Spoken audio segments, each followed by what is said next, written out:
What I love most about golf is that you can never beat the game. That even if you have the best round of your life, there's still something that you could have done better. And I think it's so mental.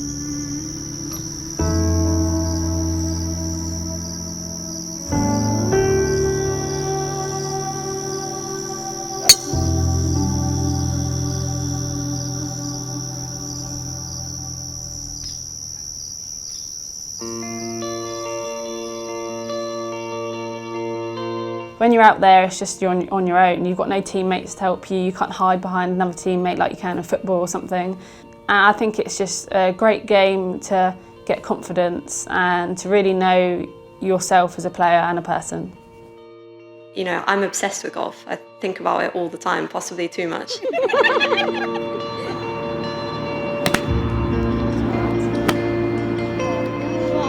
Get it up, Uncle, with Olivia. What I love most about golf is connection. I think if I had to pick one word, and it's connecting with people, especially now, not often do you get that much time to spend with somebody, whether it's one-on-one or even it's a foursome, but also the connection with nature, the connection with yourself, because you are playing against yourself and what it reveals. And I think an observant person is going to get a lot from that, which I think is why we all say how wonderful the game is. Golf is a passion. For the men and women who play the sport, it's incredibly fulfilling, allowing them to spend hours disconnected from the challenges of modern life, enjoying natural landscapes all by themselves or in the company of friends and family. They're often called golf nutters or golf addicts. Golf is the most amazing game because it looks so simple, yet it's so difficult. You know, you're hitting a stationary ball, why should it be that difficult?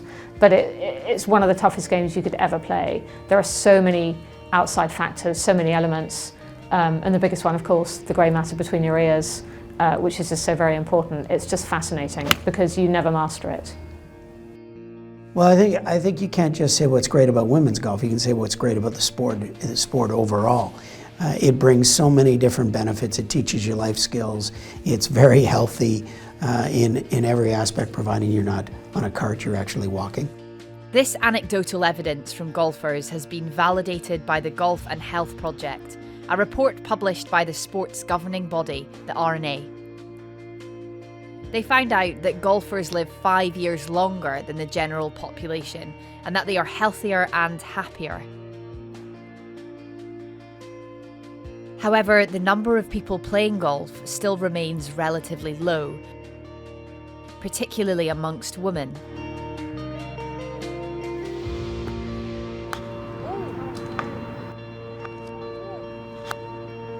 So what is it that's holding women back?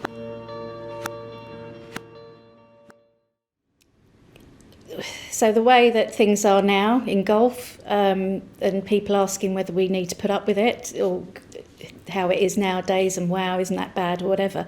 But just think back 30 years ago when I started playing golf. They wouldn't believe that either.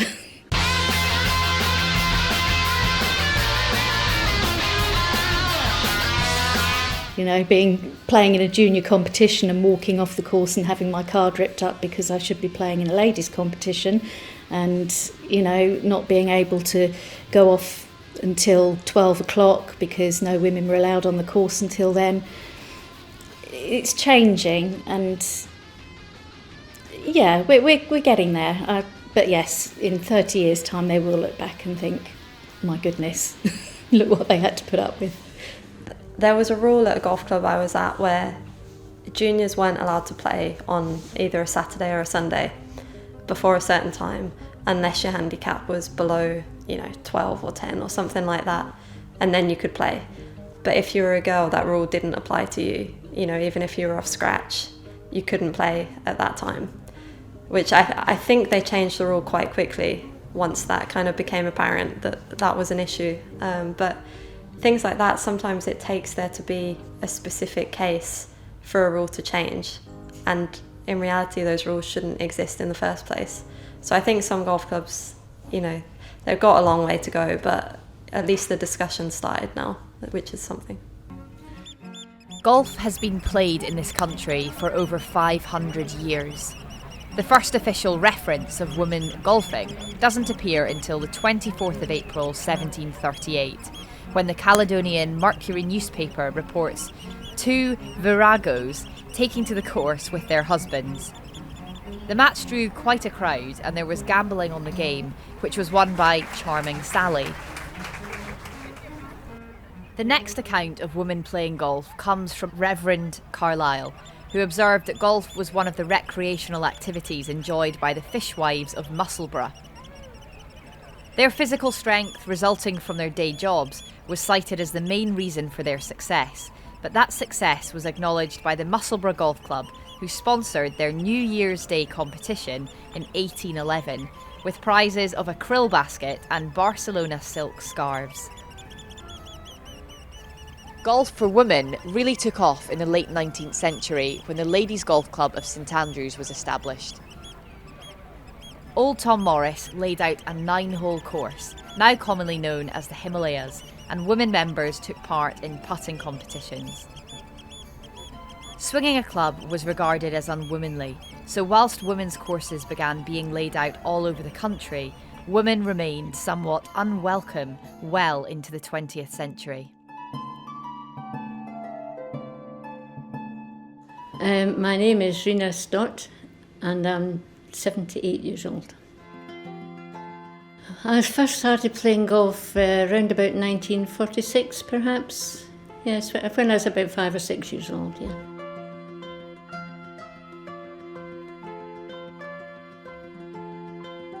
We weren't really very welcome on the course, and very, very few juniors played, certainly no girls at all. Just myself and my sister. And of course there was no junior section or anything like that at all. We just played when there was no one else around, so we weren't a nuisance on the course. And we're very aware that it was very much a man's game.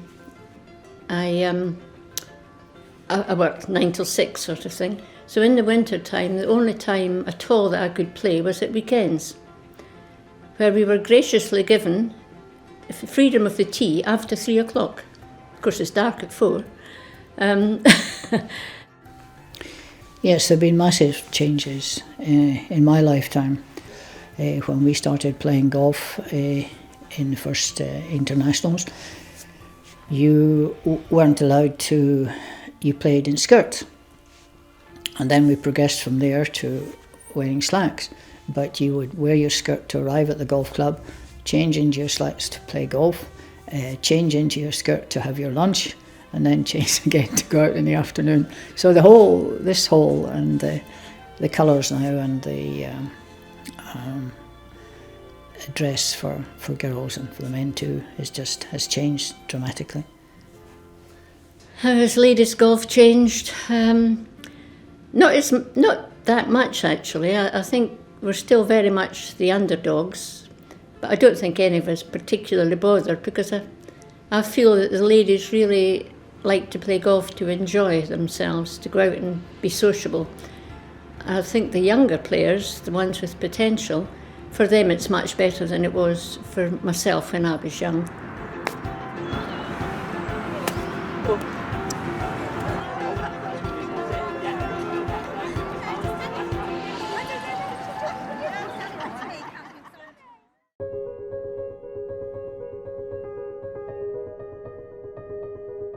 Golf's traditions include rules that govern what you wear, when you play, how you play, and who with.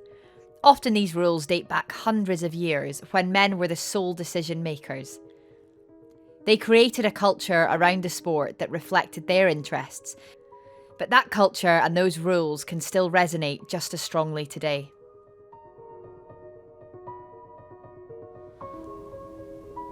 The issues that have to be changed are those that surround access. And access is the key thing, isn't it? You've got access to golf clubs for young mothers who are time poor and for young families who haven't got a huge budget to spend on leisure activities. So there's access to that. You know, if you're a mother with young children, you're never going to get typically that block of time where you can go and play your full 18 holes. 6 maybe, 9 at a pinch. I think the dress code in the UK is still quite restrictive. If you look around Europe and Sweden in particular, you'll see that players are wearing jeans on the course and trainers. It's much more relaxed, which means that families feel more relaxed to go out on the golf course and play golf or try golf for the first time. There's no stuffiness to say you only have to wear a knee-high pair of socks that matches your shorts, for example. You really are much more free to choose what you want to wear. The last thing you want walking in as a beginner in a new environment is to look like you shouldn't be there, whether that's because the room is full of men or the room is full of people that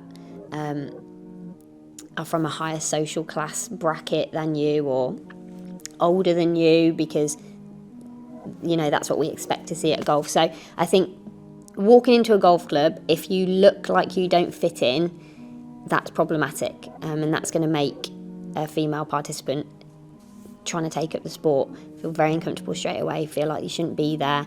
This sense of being other also applies in the workplace.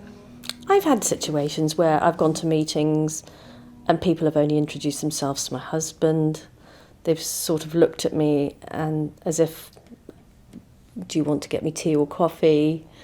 I quite find it amusing. I'll sit there and smile.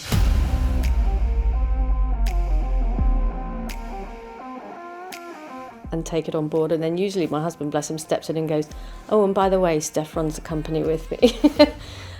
There's still not that many female golf journalists. It's still very male dominated, as the industry is as a whole. The first piece that I wrote was about what it's like for a woman to play in a corporate golf day. And I never forget that because, and that's true, I would turn up at a corporate golf day, usually probably the only woman playing in the day, and guys would look at me as if to say, are you here to serve our bacon roll? Oh no, I'm actually playing. Oh, you're playing. And then of course you'd get the male egos coming out on the course and they'd really try and hit the ball and they'd forget to wait for you on the tee, which still happens nowadays. People heavily embedded in golf club cultures do so because they really like it and that's what makes sense to them and that's what they know, and they've probably been doing it for a very, very long time. If we think about captains of golf clubs and people in powerful positions within golf, they do that because they enjoy it, they like it, it makes a lot of sense to them, and that's what golf is as they know it. So why would they advocate for change when they probably already really like it as it is? I remember once an old duffer who was up on a par 3 green on a hill, and we were on the tee waiting for them, and with somebody else like a hole behind us. He marched down from the top of this hill, which coincidentally was also where I had a hole-in-one, so I wasn't playing that badly, marched down to me and said, you're holding everybody up on this golf course, you're just delaying everybody. I was doing nothing wrong at all. In fact, I was waiting for him to finish playing on a tee, and obviously I had to complain to the golf course manager. I thought, this is unacceptable, I'm not taking this, and they forced him to phone me up to apologise. But, you know, I'm a young-ish, you know, quite shy sort of player, and you don't expect to take abuse from old men on a golf course. Why would you want to do that?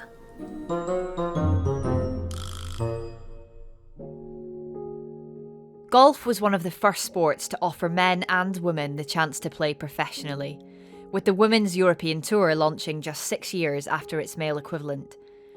However, the women who joined the tour were forced to do so in secret. So it was something that myself and a lot of the other girls dreamt of, because that's what we wanted to do, and all of a sudden we're given the opportunity to do it, so it was a no-brainer. So they had this meeting, and we were all sitting there, and I think some of the American players were there as well.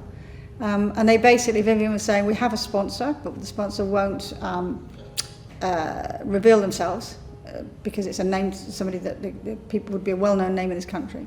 They won't reveal themselves as sponsoring this tour until they have some players. But of course, from a player's point of view, it was catastrophic to say, I'm going to turn pro, because you immediately, all you've got to do is mutter the words, and you were dropped from every team or every competition. And here we were playing in one of the biggest ones of the year. Anyway, but other things have been mooted and been rumbling along for some time prior to this. So Vivian basically sat at the front and said, we need some girls to turn pro. Is anybody prepared to do it? And this little voice from right behind me said, I'll do it. And everybody looked round, Chris True stood up. So then I believe Steph Jolly, myself and Sue Bamford also stood up and said, we will do it.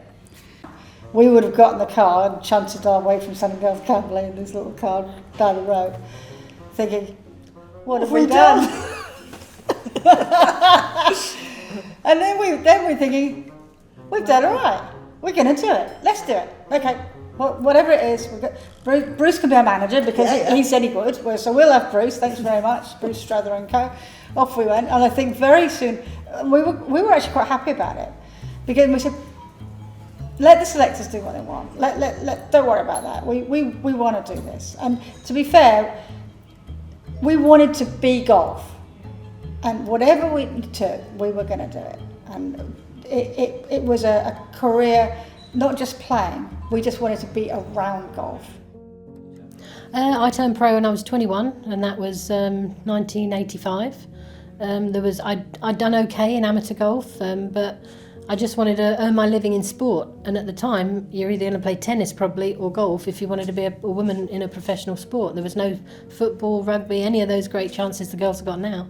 And that's why I turned pro, really, because I wanted to earn a living at some sort of sport, and obviously golf was the one I was really good at. And there was about 24, 25 tournaments in my first year, maybe even more. It was a good time. We'd just gone through the Jan Stevenson racy pictures, and there was a lot of interest in women's golf at the time, and sponsorships. You had a lot of sponsorships for the girls back then. We didn't have our fair share, as you'd like to put it, but we were much closer financially to them back then. Now, of course, it's a whole different ballgame. Even on the LPGA compared to the PGA Tour, there's no comparison. It was pre-Tiger Woods, that was the thing. Tiger changed everything. The women's and the men's professional tours grew in tandem for many years. It wasn't until Tiger Woods burst onto the scene in 1996, winning 2 of his first 8 events, that things changed forever. His success and style of play attracted increased TV viewers, more sponsors, and was the catalyst for a significant increase in prize money for the men's tours.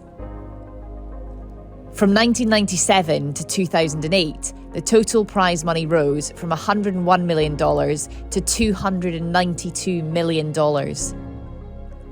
New records were also set when it came to sponsorship deals, leaving both the men and women in his wake. When performance isn't bringing in prize money, all professional sports people rely upon sponsorship to cover their costs. But brands in golf continue to place a higher value on the men's sport. I do feel that most brands treat male and female players differently, yes. Some brands, there's a brand recently who have done a lot of sponsorship in male golf, decided to start, thought maybe they should have some female ambassadors. Great news. But then, turns out the budget they put aside for it was frankly insulting. I was pretty cross, to be honest, that I know how much they spend in men's golf, and I was really pretty unhappy that they thought they could get away with spending such a small amount in women's golf. That support factor is super important, and I consider myself extremely lucky because I had some sort of support that allowed me to get onto tour. But it doesn't come easily, and I have a lot of friends that are professional golfers and still serving drinks behind a bar or delivering parcels in their vans or whatever it is, or dog walking.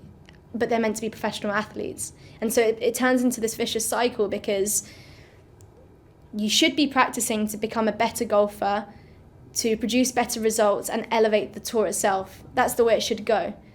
But if you're working a secondary job instead, and you're not putting in the hours to get better, then the quality of the tour starts to go down.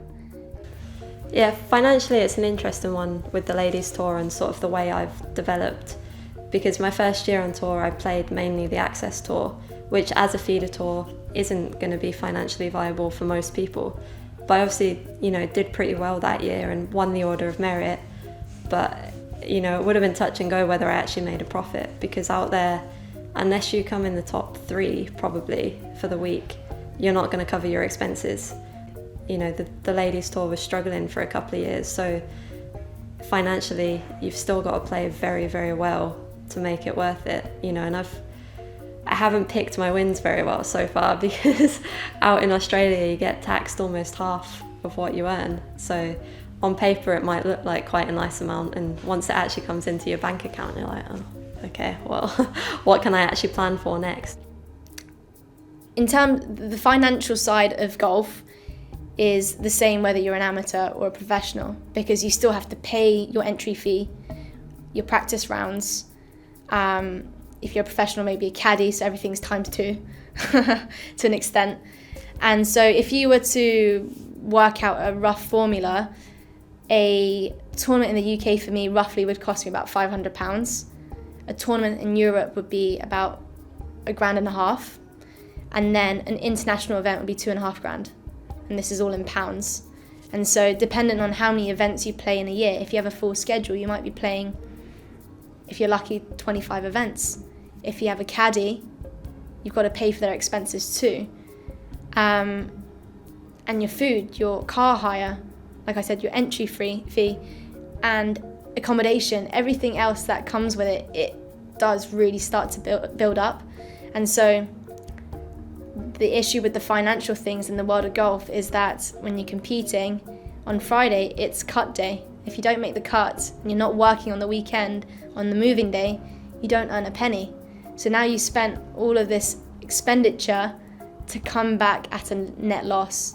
And unfortunately, in the ladies' game, there's not enough. We're not playing for a big enough prize fund at the moment, where even if you were to make the cut, but maybe towards the lower end, you still can't cover your costs. So I think to make a really good living being a female professional golfer and to be pretty comfortable, you want to be top 50 in the world, and that's playing on the LPGA tour.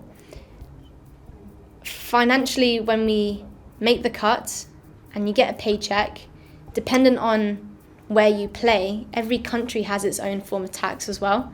So that comes out of your paycheck. If you have some sort of management and in the deal they take a bit of your earnings, they also take a cut. To make a good living on the LET, I believe you need to be the top 20 player, at least. And we're talking about Europe here, it's a lot of players, and I think it's important to understand what it really takes if you want to play the game of golf as a living. But of course, you also don't want to be playing for the money too, because you've got to be you have absolutely got to play this game because you love it. Golf's image has not changed much in the last century. It's still regarded by many outsiders as a man's game for the rich and famous.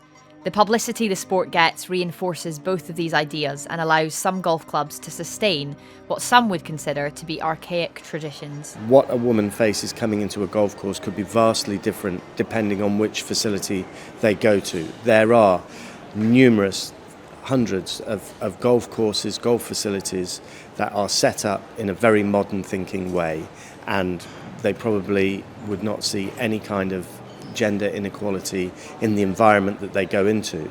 However, there are places where there is an awful long way to go on this issue, and that is because of the historical way in which they have come about. And I'm talking about long-established golf clubs that will have had gender-specific rules, women not allowed in this room, women not allowed to tee off at this time, and so on and so forth. Golf's a lot harder for women. It's a harder game. And it's partly harder because of the physical abilities. Now, we don't want to go down the route if they can do this, and we have shorter tees, that's great. But what we could do, hitting out a long rough, for instance, if we happen to go in an area, it is definitely harder. Some women are stronger than others, but if you're looking at your average women, with your average men, it makes it harder for them. On top of the simple fact that the golf courses, they build the golf course, do all this, and then they plonk the ladies' tees ahead. Some golf courses that have been built more recently, they have thought about it a bit more, but probably, in my opinion, not enough. So landing areas aren't in the right place. Par threes, you watch women on par threes. Even some quite good women, they're playing, 5-wood to play into this par three. And you look at the green, it's this big, this shallow, this big. It's designed by the architect, the course designer, to receive an 8-iron, and go down and drop onto the green so you can 2-putt, blah, blah, blah. And the women are hitting 5-woods in. It's really hard. There's nowhere to go. They can't run a 5-wood between those bunkers. Well, actually they can, because they do. Hit the right shot into the greens and play the shots that the course architect wanted the course to be played in. Very few women can do that.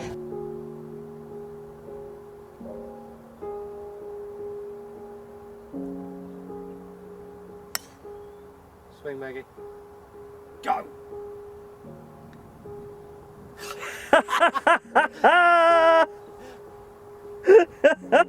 Do you see it? What do you think about that then? I don't think I ever felt differently as a girl whenever I was younger. Wexham, the club that I sort of grew up at, was really inclusive, and there was girls and boys there, so you're made to feel like it was all just a part of the same big group, and it was competitive no matter who you were with. Golf is still quite a sexist environment because I think it is steeped in a class system. Going back into the sort of 1920s, 30s, 40s, where the ladies that played golf were people who didn't have to work. I think their husbands were wealthy men, and I think they paid for the golf clubs, they bought the land, they set up the houses and the golf clubs that went with it, and I think the ladies were allowed to participate with them, but only on a small basis. Because my experience so far in the game have been quite challenging is the wrong word. It's not a challenge, don't get me wrong, it's nothing like that. But I feel as if we have to fight our corner quite strongly to have equal access, equal recognition, equal parity, I think, on a daily basis. Perhaps the biggest bone of contention, and one that has been known to split a room, comes down to one single word: ladies. To me, one of the biggest issues, and this might just be me, but one of the biggest issues, and the thing that I balk at all the time, is the constant use of the phrase or the word ladies. We talked about the Women's Football World Cup. We talk about England's female cricketers or women's cricket team. We don't talk about ladies. To me, it's an outdated word. We don't talk about the leading male golfers or any male golfers as gentlemen golfers. We just don't do it. That's the equivalent of the ladies. And to me, it's an outdated word, and we should be just calling it women's. And it doesn't help that you've got the Ladies PGA Tour, the LPGA, and the Ladies European Tour. Let's move with the times. Seriously, let's start using phrases that will appeal, or at the very least not jar with young women, if we want to attract them towards this game. Ladies, the only time you ever see ladies outside golf as a word means a toilet, doesn't it? Golf is working hard to evolve by addressing the issues that are stopping people from playing.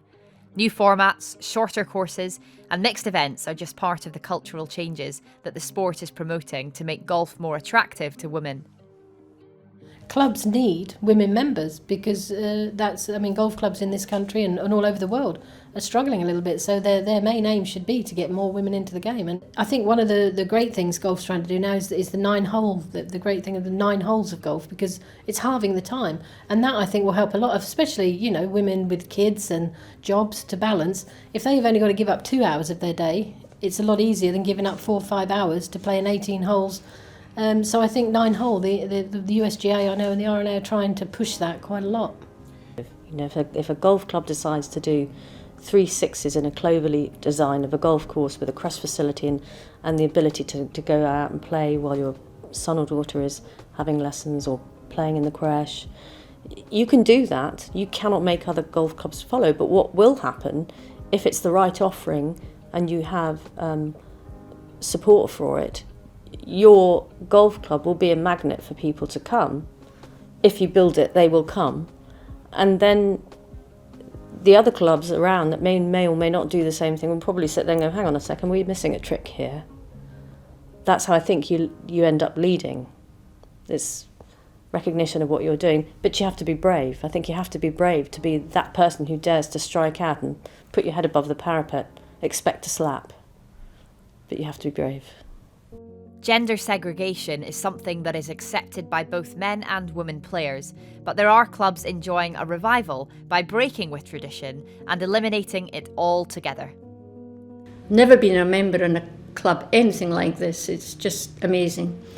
All the big trophies and things are open to men and women, a thing I've never heard of before. It's a wonderful experience being here, the openness and yet we all still stick to the proper standards for golf. But it's just more enjoyable, I think. I feel it is anyway. I love it here.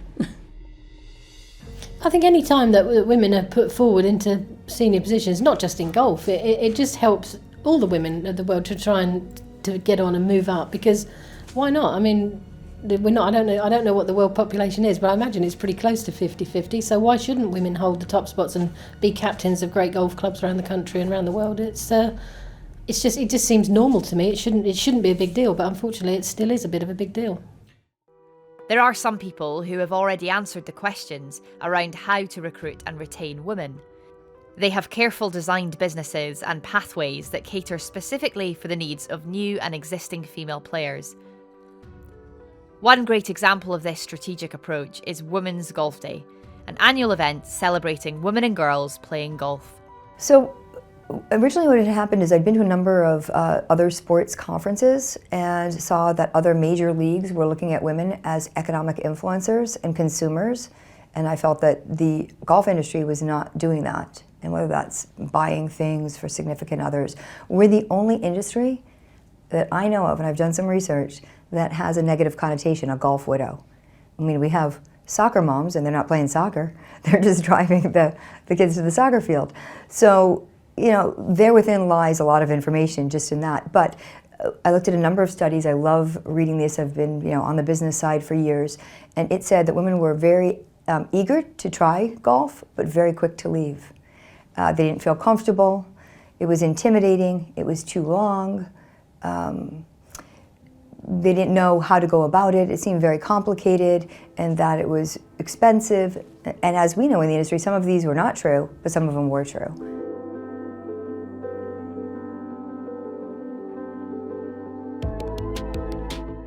We did the first year not having any idea what would happen, and it was very well received. You know, and that's the consumer speaking. That's not an industry pushing something, you know, down the throats of golfers or new people or what have you. So I think it was a combination of short format, fun, accessible, easygoing, inviting, and, you know, informative, and you know, it ended up, I think the first year we had 430 some odd locations in 28 countries. And so we knew we were on to something. And then it's obviously expanded since then to over 900 locations in 52 countries. On the same day. On the same day, everybody.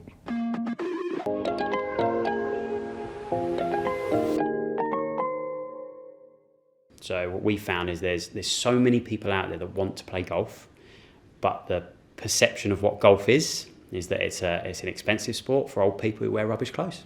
You know, we have a sign out on the front that is really our ethos. It says all are welcome, and all are welcome. You know, whether you're a golfer or a non-golfer, you can come in the clubhouse, have a bite to eat.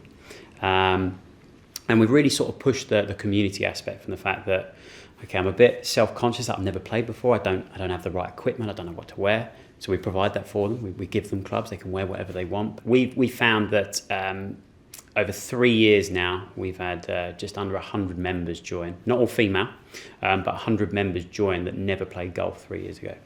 So for a club, for our perspective, over 10% of our membership is now from organic growth. Often the biggest challenge is getting women and men to look at golf with fresh eyes. I would say there are still a lot of perceived barriers which aren't necessarily real. So I think if we look at the cost element of golf, I think some people might perceive it to be a rich person's sport. I have to spend thousands to get into it. But if we look at the facts, you can access group coaching for £10, £12 for an hour and a half, equipment included. And I think first impressions are everything really. If I went to a hotel or I went on holiday, my first experience or first impression of that facility is important. So I think it's really important that we do the simple things, introductions, welcome people to the golf. That might be their first experience of golf. So it's got to be amazing, and the industry's got to do that as a whole, because then that person then will enjoy the sport, because we all know the benefits of golf. But if we get that incredible experience to start with, then they're more likely to be retained, and then you play the numbers game with that, and we can start to make a bit of a shift. Part of the impetus for change is a group of women who have risen from within the ranks of the industry to develop successful, lengthy careers. As well as being trailblazers who are leading the way for the next generation, they have also used their influence to improve the products and services available to female amateur and professional players. There are more women coming into senior positions. You look at the executive board of the European Tour, there are women there when there didn't used to be. The R&A, their head of communications is a woman. They're looking they're actively looking to have more women in senior roles, and that sort of percolates across the sport, but the movement is very slow. I've got an obligation as a lady owner of a golf manufacturer to make sure that our fairer sex is being served correctly. And so it's very important for me to make sure that we can produce really good kit that ladies feel happy playing, and known is designed specifically for them. I was always quite determined that I knew that I would get to be a director of golf or a general manager. So the fact that I thought that must have meant that the perception wasn't that it was a closed door. I didn't think my gender or anything like that would affect me. I didn't think it would stop me getting to that position. I just felt that it might make it a little bit harder. I've never felt I've not been able to achieve something or do something because I'm a woman, and I guess it's important to have that view, but I just don't really feel like people have particularly got in my way. Generally people have been supportive, and I don't think I've been particularly hard-nosed about it. I'm probably on my 28th year within the industry, and I'd say the first female greenkeeper I've seen was about 6 years ago. Never known one or never seen one. We'll always have to shovel harder than the guy we stood next to, and just because the perceptions, we have to put that extra effort in, and it'll take longer to get to where we want to be, but those barriers will come down at some point. I think the golf industry in itself is struggling with recruitment. So my big thing is if you're struggling with recruitment anyway, sort of excluding 50% of the population then makes that recruitment harder. And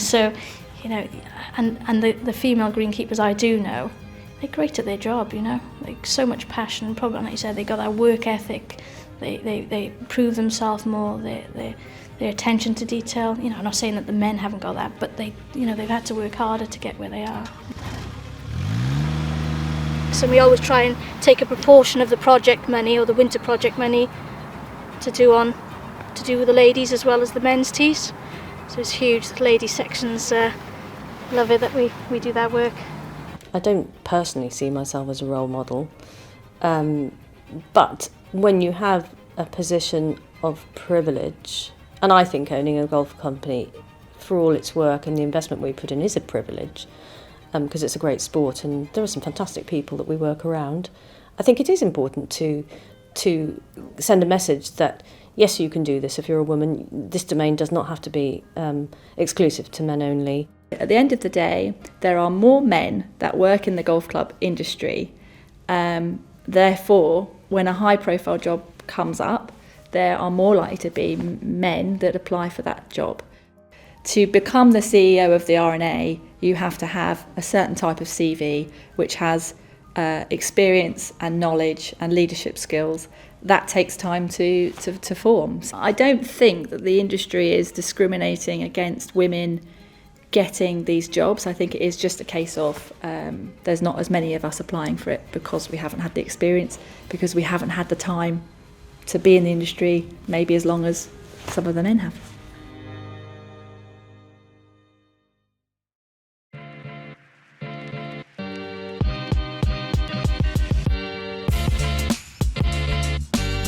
The future of the professional women's game lies not in the hands of the women who play it, but in those that control its exposure. In this day and age, simply being good at your sport is not enough to attract interest from the media, sponsors, or the next generation. For the sport to become more appealing, it needs to create opportunities for its role models to shine. We're blessed with a major winner in Georgia Hall who gets it. I think Charlie Hull gets it. I think they recognise that they have a huge role to play as role models to attract younger people to this game. And they, by their very existence, the brand of golf that they play, they make golf what it is, and that is an athletic pursuit, an athletic sport. And that is something that has changed in the game in the last 20 years.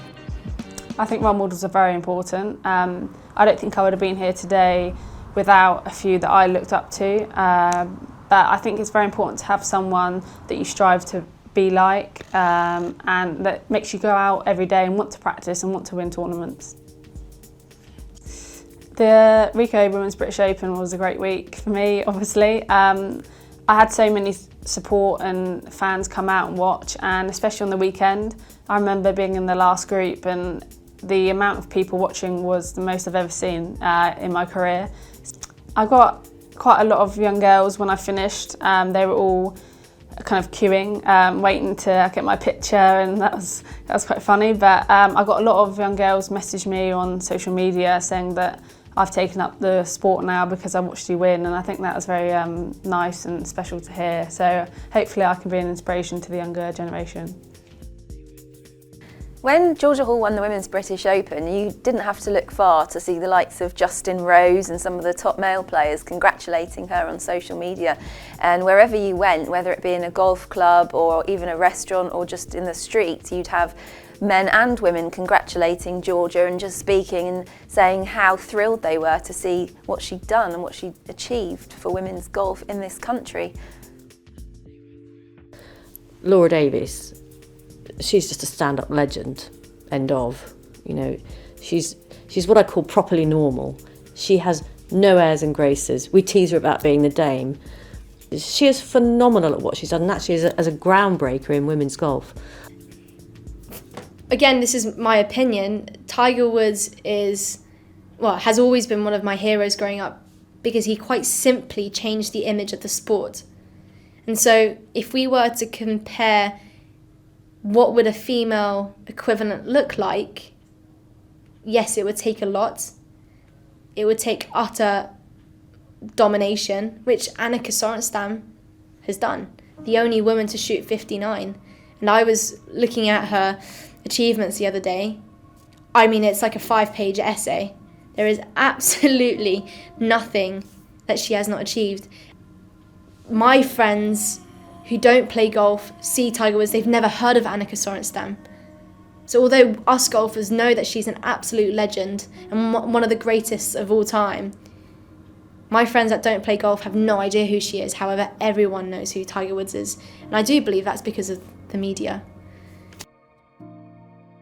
I think the way to build role models, or the way to build household names like Tiger or Rory, is through the power of the media. Multiple platforms showcasing their content, whether it be television or whether it be social. And the Ladies European Tour doesn't have that enough right now. We saw it in 2019, the spectacular win at Glen Eagles with the women, European women over the US team. But we need more of that. And we're convinced that if that happens, and we can play a small little part in that, then I think that's beneficial to the game, because there is nothing like, whether it be a young boy or a young girl wants a role model. And there's just not enough of them right now in the ladies' game, and that's only because we have not showcased them on multiple platforms. Behind the scenes, there are men and women who are challenging conventional thinking to develop events including the Jordan Open, Golf Sixes and the Scandinavian Mixed, which put men and women side by side. As well as providing much needed visibility for the women's game and equal prize funds, these tournaments are attracting new interest to the sport. I think that there are reasons why women's golf lags behind, but also I can see that it is becoming much more of a priority for the golfing bodies. So, for example, you have the European Tour incorporating women in various events such as the Golf Sixes. We saw the Jordan Mixed Open. We've seen the Women in Golf Charter from the R&A. And this is just a cultural thing, and it's a corporate thing as well, because every corporate policy has a measure of gender equality in it. And if you talk to Keith Pelly at the European Tour, he will say, what's in it, what's the female angle to whatever move it is that they're looking to make. Women's sports right now are hot, and they are hot in terms of from a commercial perspective. There are not many commercial partners that I talk to nowadays that don't come back and say, what is your women's strategy? And we have one. And so this is the most natural thing that we're going to do, is get involved with women's golf. And it was interesting because we are governed by the players. I work for the players. And we have a tournament committee that determines a lot of our regulations. And in one of the formats that we wanted to change, we wanted men and women playing on the same golf course, same prize purse, same leaderboard, different tee boxes. That's all that we were having. So we had to bring that to our players for approval. And after about a 15 and a 20-minute conversation, they approved it unanimously. And that's because they can see the importance of it. They can see that it will enhance the European Tour down the road. And if we're able to bring in commercial partners that can see the benefits of having men play with women, have a separate women's strategy, have a separate men's strategy, then we're all winners. The benefits for the game and its players have been captured by researcher Dr. Ali Bowes and by the competitors themselves. But in terms of the research that I've done around media coverage, we looked at TV coverage of the Golf Sixes event that was in 2018. And some of the things we noticed with that was, in the first instance, it felt very much like the fact that women were involved in a men's event was kind of a story in itself. So almost highlighting perhaps that it was unusual for women to be there, and potentially reinforcing ideas that it's kind of a men's event or a men's space, so to speak, and it was unusual for women to be there. So that kind of dominated pre-tournament, and then during the tournament the women kind of proved themselves. So we had Charlie Hull, Mel Reid, Carlotta Ciganda, Georgia Hall, so some really big names in women's golf. And if you're a fan of women's golf, you know that they're more than capable of playing really good golf. But they felt in the coverage that there was almost an element of surprise that these women had come out and played really good. And you know, Charlie hit the first shot to, I think, 3 foot away from the pin on a par 3. And then from that, how the women were talked about in the coverage kind of shifted. So it was almost like they proved themselves, they showed they were really good. So then now we can talk about them as golfers kind of on the same footing as we talk about the male golfers. The mixed events have a different atmosphere to the regular events. I think the 3 events that I've played in the British Par 3 Championships on 2 occasions, it's nice that you have a slightly different crowd, it's a slightly different mood, it feels a little more relaxed. I think the atmosphere is slightly different. I think the women get more excited to play against the men, definitely. And I think when we get to play in a group with the men, it makes us want to play better and show the crowds and the men just how good we are. And I think in general, they're mostly surprised. So I think if we can keep doing that, then women's golf in general will improve. I'd have no problem with being beaten by a woman at all, because golf is a game of skill and we're basically playing the same course. Whether we're playing a few yards further back, it makes no difference. It's a game of skill. And if a woman shows more skill than you, shoots a better score than you over the course of 4 days, they deserve to beat you. They deserve to win the event. Golf and its many traditions may baffle outsiders, but for those that play golf and those who work in golf, the old-fashioned notions that once shackled it to the past are gone and forgotten. By looking beyond the golf club gates, we see a brighter future where women prevail. Working in sport as a woman, whatever sport, golf especially, is fantastic. It's given me such a huge amount, become a huge part of my life. It's brilliant. I mean, honestly, really can't think of any negatives. I would encourage anybody that wants to work in sport to absolutely just go out there and give it a go. Golfers are special, and maybe that's because it's an individual sport. Maybe it is because the competition is a meritocracy. Maybe it is based on the fact that you only make how good you play, so your discipline and your practice skills are at a whole different level. But these athletes, whether it be men or women, incredibly skilled. This is a great game. It's very complicated. Hugely complicated. If you tried to explain golf to an alien, they'd never get it. It's too complicated. They'd say, why do you do that? For what reason? Because it's fun.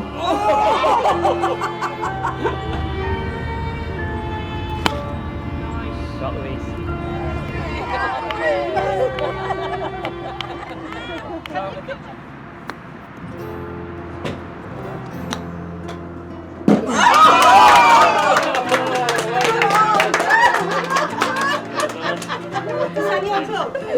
It's fun. So you outed it.